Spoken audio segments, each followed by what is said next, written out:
12th week nomination ప్రాసెస్లో చూస్తే మాత్రం మొత్తం మీద ఏం జరగబోతుంది అనేది చూద్దాం. ఫస్ట్ రౌండ్ అయితే చూసాం కదా, సెకండ్ రౌండ్ ఏముండబోతుందో చూద్దాం. ఫస్ట్ మన వీడియోకి లైక్ చేయండి, ఛానల్ని సబ్స్క్రైబ్ చేసుకోండి. నేను నైట్ వీడియోలో చెప్పాను కదా, అది కూడా చూస్తే ఒక స్లిప్ మీద ఇది రాసి నామినేషన్ అనేది చేయాల్సి ఉంటుందని. ఎవరు చేశారో కూడా నైట్ చెప్పాను. ఇప్పుడు ఓవరాల్గా చూస్తే మాత్రం ఒక సెకండ్ నామినేషన్ వచ్చేసి ఇక్కడ ఏంటంటే ఫోటో అనేది మంటలో వేసి నామినేషన్ అయితే చేయాల్సి ఉంటుంది.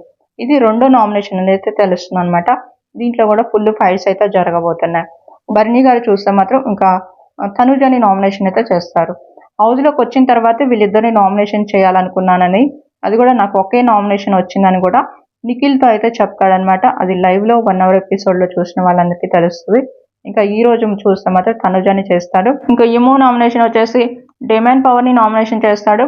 డేమాన్ పవన్ కూడా వచ్చేసి ఇక్కడ చూస్తే ఇమోని నామినేషన్ అయితే చేస్తారనమాట.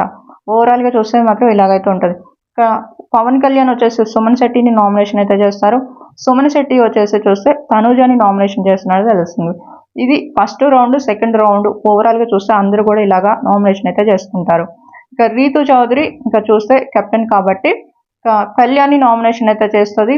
ఇక్కడ సంజన గారిని కూడా నామినేషన్ అయితే చేస్తుంది. ఫుల్ ఫైట్ అయితే జరుగుతుంది అనమాట వీళ్ళిద్దరి మధ్య అయితే.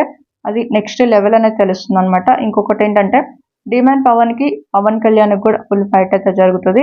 ఈ ఫొటోస్ అనేది వేసి నామినేషన్ చేసేటప్పుడు ఫుల్ గొడవలు జరుగుతాయి అనమాట. ఇంకా దివ్య వచ్చేసి భరణి గారిని చేస్తుంది, తనూజని కూడా నామినేషన్ చేస్తుంది. ఇంకా తనూజ కూడా చూస్తే మాత్రం డిమాండ్ పవన్ ని నామినేషన్ చేసినట్టు తెలుస్తుంది. ఇక్కడ దివ్య నిఖితాని కూడా నామినేషన్ చేసినట్టు తెలుస్తుంది. ఓవరాల్ గా చూస్తే మాత్రం చాలా బాగుండబోతుంది ఈ రోజు నామినేషన్ అనేది. కెప్టెన్ గా చూస్తే రీతు చౌదరి ఉంది కాబట్టి తనొక్కతే నామినేషన్ లోకి రాదనమాట.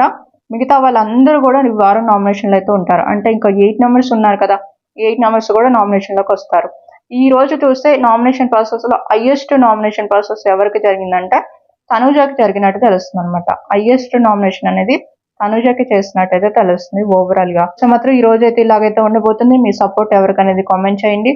నెక్స్ట్ వీడియోలో ఇంకా ఏమేమి జరగబోతున్నాయి ఏంటి అనేది కూడా నెక్స్ట్ వీడియోలో చెప్తాను. మన ఛానల్ ఫాలో అవుతుందండి.